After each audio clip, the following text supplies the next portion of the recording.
Hello viewers, welcome to my channel Bong English Tutorial. No tuition, no fees, only support my channel Bong English Tutorial. তাহলে আজকে আমরা আলোচনা করব শিক্ষা মনোবিদ্যা নিয়ে। I want to psychologize education. এর বাংলা অর্থ হলো আমি শিক্ষাকে সম্পূর্ণভাবে মনোবিজ্ঞানসম্মত করতে চাই। কথাটি বলেছিলেন অষ্টাদশ শতাব্দীর শেষার্ধে শিক্ষাবিদ পেস্তাল সি। তিনি ছিলেন ফরাসি চিন্তানায়ক রুশোর উত্তরসূরি। যাই হোক, মনোবিজ্ঞান এই যে কথাটি, যার ইংলিশ টার্ম হচ্ছে সাইকোলজি। এই সাইকোলজি শব্দের অর্থ কি আমরা জানব। সাইকোলজি কথাটি এসেছে সাইকি এবং লজস শব্দ থেকে, যেখানে সাইকি শব্দের অর্থ হলো আত্মা, অর্থাৎ ইংলিশে যাকে আমরা বলি সোল। লজস মানে হলো বিজ্ঞান বা সায়েন্স। এক্ষেত্রে সাইকোলজি শব্দের ব্যুৎপত্তিগত অর্থ হলো আত্মার বিজ্ঞান। তাহলে আমরা সংক্ষেপে যেটুকু জানলাম সেটুকু সাইকোলজি, এই অর্থের দিক দিয়ে সাইকোলজি শব্দের ব্যুৎপত্তিগত অর্থ হচ্ছে আত্মার বিজ্ঞান, আর সাইকি শব্দের অর্থ হলো আত্মা, আর লজস মানে হলো বিজ্ঞান।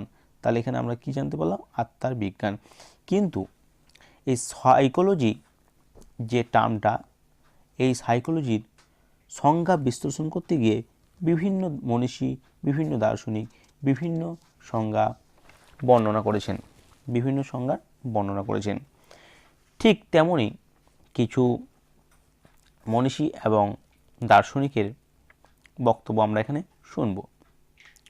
যেমন একজন মনীষী বা মনোবিজ্ঞানী যিনি হচ্ছেন মাহের, অ্যারিস্টটল, এরা কি বলেছেন সেটা জানব। মাহের বলেছেন, মানুষের আত্মা নিয়ে আলোচনা করে দর্শনের যে শাখা, সেই শাখা হলো মনোবিজ্ঞান। অর্থাৎ মানুষের আত্মাকে নিয়ে যে শাখা আলোচনা করে, কিসের শাখা না, দর্শনের যে শাখাটা মানুষের আত্মাকে নিয়ে আলোচনা করে, সেটা হচ্ছে মনোবিজ্ঞান। তাহলে মাহের কি বলল? মাহের আত্মার কথা বলল। তারপর আলোচনা করব আমরা হফডিং কি বলেছেন। হফডিং বলেছেন মনের বিজ্ঞান হলো মনোবিজ্ঞান, অর্থাৎ psychology is the science of mind. অর্থাৎ মনের বিজ্ঞানই হলো মনোবিজ্ঞান। অর্থাৎ এক্ষেত্রে হফডিং বলতে চাইছে যে দর্শনের যে শাখাটা আর কি মানুষের মন নিয়ে আলোচনা করে, সেটাই আর কি না মনোবিজ্ঞান। অ্যাঞ্জেল কি বলছে আমরা এরপর দেখব। অ্যাঞ্জেল, মনোবিজ্ঞান হলো চেতনার বিজ্ঞান, অর্থাৎ সায়েন্স অফ কনসাসনেস। তাহলে মনোবিজ্ঞান হলো চেতনার বিজ্ঞান, সায়েন্স অফ কনসাসনেস, অর্থাৎ চেতনাকে নিয়ে দর্শনে যে শাখা আলোচনা করছে সেটা হচ্ছে কি না মনোবিজ্ঞান। এই কথাটি কে বলেছেন? তাহলে অ্যাঞ্জেল যেটার উপর জোর দিচ্ছেন সেটা হচ্ছে কনসাসনেস, হফডিং জোর দিচ্ছেন মনের উপর, আর মাহের জোর দিচ্ছে সোলের উপর, অর্থাৎ আত্মার উপর। তারপর আমরা দেখব ওয়াটসন কি বলছে। ওয়াটসন বলছে মনোবিজ্ঞান হলো আচরণ সম্বন্ধীয় বিজ্ঞান। Psychology is a science of behaviour. অর্থাৎ ওয়াটসন বলছে যে আচরণ নিয়ে বিজ্ঞানে যে শাখা আলোচনা করছে সেটাই হচ্ছে কি না মনোবিজ্ঞান। আরও অনেক আছে, কিন্তু অত প্রসঙ্গে যাব না, আমরা সোজা চলে আসবো এখানে। প্রখ্যাত জার্মান মনোচিকিৎসক সিগমন্ড ফ্রয়েডকে মনোবিশ্লেষণের জনক হিসেবে অভিহিত করা হয়। তাহলে মনোবিশ্লেষণের জনক হিসেবে কাকে অভিহিত করা হয় না জার্মান মনোচিকিৎসক সিগমন্ড ফ্রয়েডকে। মানবতা ভিত্তিক মনস্তত্ত্ব, যাকে ইংলিশে বলা হয় হিউম্যানিস্টিক সাইকোলজি, এবং প্রজ্ঞামূলক মনস্তত্ত্ব, যার ইংলিশ টার্মটা হচ্ছে কগনিটিভ সাইকোলজি। এই মানবতা ভিত্তিক মনস্তত্ত্ব এবং প্রজ্ঞামূলক মনস্তত্ত্ব হলো মনস্তত্ত্বের সর্বাধুনিক দৃষ্টিভঙ্গি। তাহলে এখান থেকে আমরা কি জানতে পারলাম না মনস্তত্ত্বের সর্বাধুনিক দুটি দৃষ্টিভঙ্গি হলো humanistic psychology and cognitive psychology. এরপর আমরা দেখব পিয়াজে, গেনে, ব্রুনার, আসওয়েল প্রমুখরা প্রজ্ঞামূলক মনস্তত্ত্বের সমর্থক। অর্থাৎ এই পিয়াজে, গেনে, ব্রুনার, আসওয়েল এরা কিসের উপর বিশ্বাস ছিলেন না প্রজ্ঞামূলক মনস্তত্ত্বের উপর, অর্থাৎ কগনিটিভ সাইকোলজির উপর। আর অন্যদিকে কার্ল রজার্স হলেন মানবতা ভিত্তিক মনস্তত্ত্বের প্রবক্তা, অর্থাৎ হিউম্যানিস্টিক সাইকোলজির উপর বিশ্বাসী ছিলেন। আর ম্যাসলো এই তত্ত্বের সমর্থক। কোন তত্ত্ব? হিউম্যানিস্টিক সাইকোলজির সমর্থক হচ্ছে ম্যাসলো। এবার জানবো শিক্ষা ও মনোবিজ্ঞানের মধ্যে কি সম্পর্ক, সেই সম্পর্কটা দেখা যাক। এখানে বলছে শিক্ষা মনোবিজ্ঞান ওতপ্রোতভাবে সম্পর্কযুক্ত। শিক্ষা এবং মনোবিজ্ঞান হলো মনোবিজ্ঞানের প্রয়োগমূলক দিক। তাহলে শিক্ষা এবং মনোবিজ্ঞান হলো মনোবিজ্ঞানের প্রয়োগমূলক দিক। বেশ, আমরা চলে যাব একবার লাস্টে, মেন সম্পর্কটা দেখব। মেন সম্পর্কটা যেটা হলো সেটা হলো যে শিক্ষা মনোবিজ্ঞান হলো মনোবিজ্ঞানের একটি ফলিত শাখা। শিক্ষা মনোবিজ্ঞান হলো মনোবিজ্ঞানের একটি ফলিত শাখা। ক্লিয়ার? অর্থাৎ ফলিত শাখা বলতে আমরা যাকে বুঝি অ্যাপ্লাইড ব্রাঞ্চ। শিক্ষা মনোবিজ্ঞান হলো মনোবিজ্ঞানের একটি ফলিত শাখা। এরপর আমরা দেখব স্কিনার কি বলছে। স্কিনার বলছে যে মনোবিজ্ঞানের যে শাখা শিখন ও শিক্ষণ নিয়ে কাজ করে তাকে বলে শিক্ষা মনোবিজ্ঞান। অর্থাৎ মনোবিজ্ঞানের যে শাখা শিখন ও শিক্ষণ নিয়ে কাজ করে তাকে শিক্ষা মনোবিজ্ঞান বলে। তাহলে মনোবিজ্ঞানের যে শাখা শিখন ও শিক্ষণ নিয়ে কাজ করে তাকে বলে শিক্ষা মনোবিজ্ঞান। এরপর কুরোকুরো কি বলছে না, কুরোকুরো বলছে শুধুমাত্র শিক্ষার্থীর শিক্ষামূলক আচরণ অনুশীলন করে শিক্ষা মনোবিজ্ঞান। কি বলছে না, শিক্ষা মনোবিজ্ঞানই একমাত্র আছে যেটা শিক্ষার্থীর শিক্ষামূলক আচরণ নিয়ে আলোচনা করে বা অনুশীলন করে। আর ওই অনুশীলনের বিষয়টি ব্যক্তি জন্ম থেকে পরিণত বয়স পর্যন্ত শিক্ষামূলক অভিজ্ঞতা বর্ণনা করে ও ব্যাখ্যা করে। তাহলে উক্ত বিষয়টি ব্যক্তির জন্ম থেকে একেবারে পরিণত বয়স পর্যন্ত কি করে না শিক্ষামূলক অভিজ্ঞতা বর্ণনা করে ব্যাখ্যা করে। এবার আমরা যাব পিল কি বলছি। শিক্ষা মনোবিজ্ঞান হলো শিক্ষার বিজ্ঞান। পিল বলছে শিক্ষা মনোবিজ্ঞান হলো শিক্ষার বিজ্ঞান। খুব সিম্পল কথা। যার কি বলছে, যার বলছে ব্যক্তি জীবনের জন্ম থেকে মৃত্যু পর্যন্ত বিকাশের নানা স্তরে যে পরিবর্তন ঘটে তার বর্ণনা ও ব্যাখ্যা করে শিক্ষা মনোবিজ্ঞান।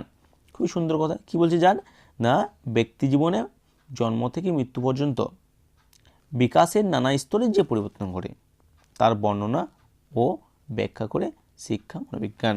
তাহলে মৃত্যু পর্যন্ত নানা স্তরে যে পরিবর্তন ঘটছে সেই পরিবর্তনগুলোর বর্ণনা ও ব্যাখ্যা করে এই শিক্ষা মনোবিজ্ঞান। বেশ, আমরা এবার চলে যাব শিক্ষা মনোবিজ্ঞানের কিছু ঐতিহাসিক তথ্যের দিকে। প্রথমে দেখব শিক্ষা মনোবিজ্ঞানের বিকাশের সূচনা হয় গ্রিক দার্শনিকদের সময় থেকে। তাহলে কাদের সময় থেকে না গ্রিক দার্শনিকদের সময় থেকে শিক্ষা মনোবিজ্ঞানের বিকাশের সূচনা হয়। বেশ, শিশুর ব্যক্তিত্ব বিকাশে গৃহের প্রভাব প্রথম উল্লেখ করেন পাশ্চাত্যের দার্শনিক ডেমোক্রিটাস। তাহলে এই পাশ্চাত্যের দার্শনিক ডেমোক্রিটাস প্রথম উপলব্ধি করতে পেরেছিলেন যে শিশুর ব্যক্তির বিকাশের জন্য গৃহের প্রভাব বিশেষ উল্লেখযোগ্য। শিশুর বিকাশ অনুসারে বা শিশুর যে বিকাশ সেই বিকাশ অনুযায়ী শিক্ষা পরিকল্পনার কথা ব্যক্ত করেন রুশো। হলো, আর রুশোর বিখ্যাত একটা গ্রন্থ কি, খুব ইম্পর্টেন্ট কোশ্চেন, এটা ইম্পর্টেন্ট টপিকস কি না রুশোর বিখ্যাত গ্রন্থ কি না এমিল। এই এমিলতে কি আছে না শিক্ষা পরিকল্পনার কথা বিশদে ব্যাখ্যা রয়েছে। বেশ, এবার আমরা যাব পরের দিকে। অর্থাৎ কি বলছে এখানে না আধুনিক শিক্ষা মনোবিদ্যার জনক হিসাবে অনেকে জন লকের নাম উল্লেখ করেন। এরপর আমরা যাব কিনা পেস্তালজি মানসিক শক্তিতত্ত্বে বিশ্বাস করতেন। কিসে বিশ্বাস করতেন পেস্তালজি? মানসিক শক্তিতত্ত্বে। তবে তিনি প্রথম শিক্ষাবিদ যিনি শিক্ষকদের জন্য শিক্ষণের কথা ব্যক্ত করেন। মানে শিক্ষকদের যে শিক্ষা গ্রহণ করতে হবে সেই কথাটি প্রথম যিনি ব্যক্ত করেন না যিনি ব্যক্ত করেন তিনি হচ্ছেন পেস্তালজি।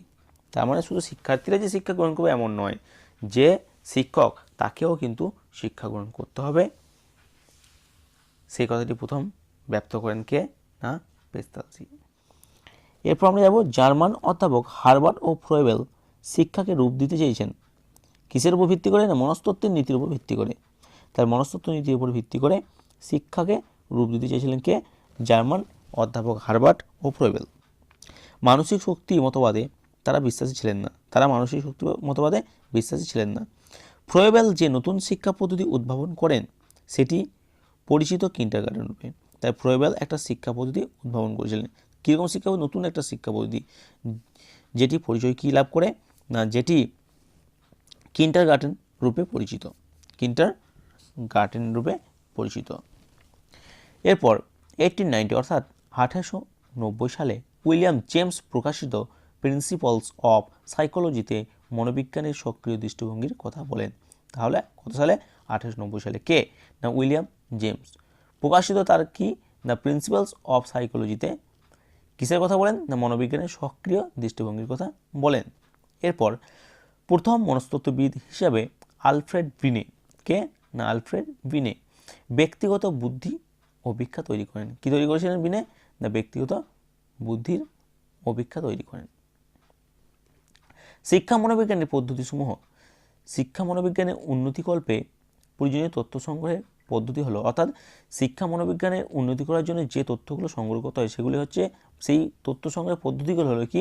1 নম্বর অন্তর্দর্শন অর্থাৎ ইন্ট্রোস্পেকশন, 2 নম্বর পর্যবেক্ষণ অর্থাৎ অবজারভেশন, 3 নম্বর হচ্ছে সার্ভে পদ্ধতি, 4 নম্বর পরীক্ষামূলক পদ্ধতি বা বিজ্ঞানভিত্তিক পদ্ধতি। কি?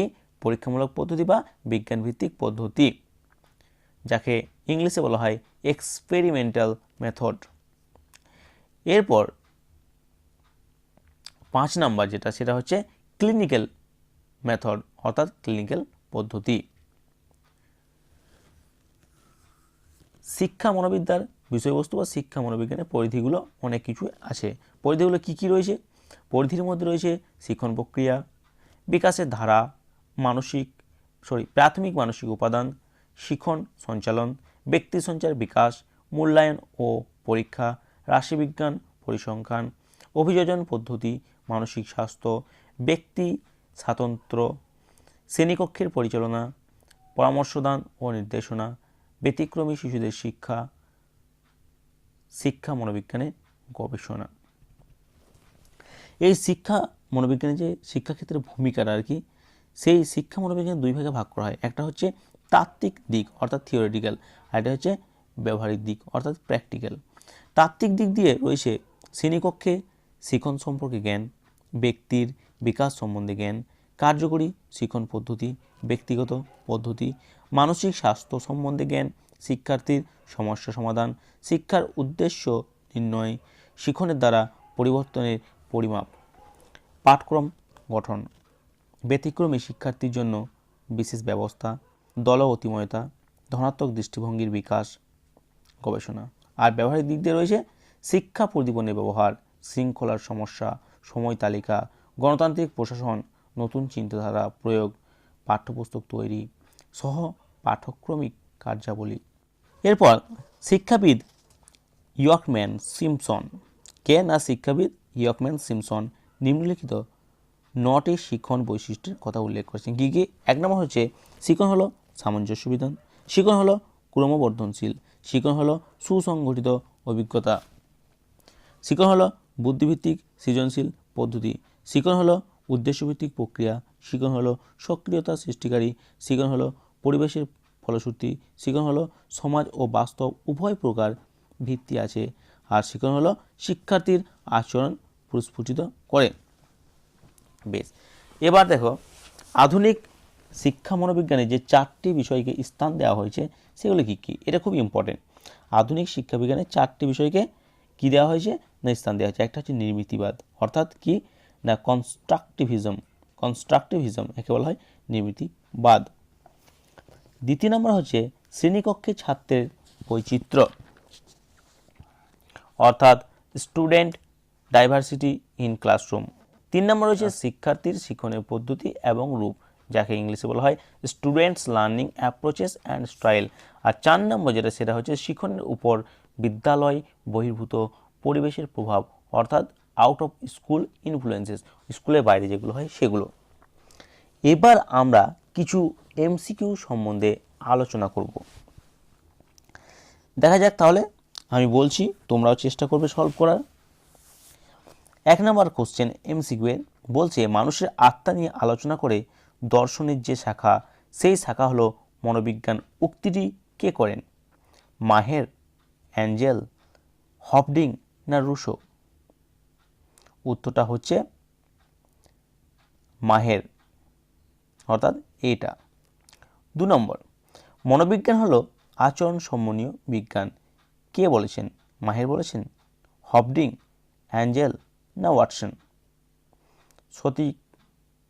সঠিক উত্তর হচ্ছে ওয়াটসন। 3 নম্বর, মনোবিজ্ঞানের যে শাখা শিখন ও শিক্ষণ নিয়ে কাজ করে তাকে বলে শিক্ষা মনোবিজ্ঞান, কে বলেছেন? স্কিনার, প্যাভলভ, ওয়াটসন না মাহের? উত্তর হচ্ছে নাম্বার এ, স্কিনার।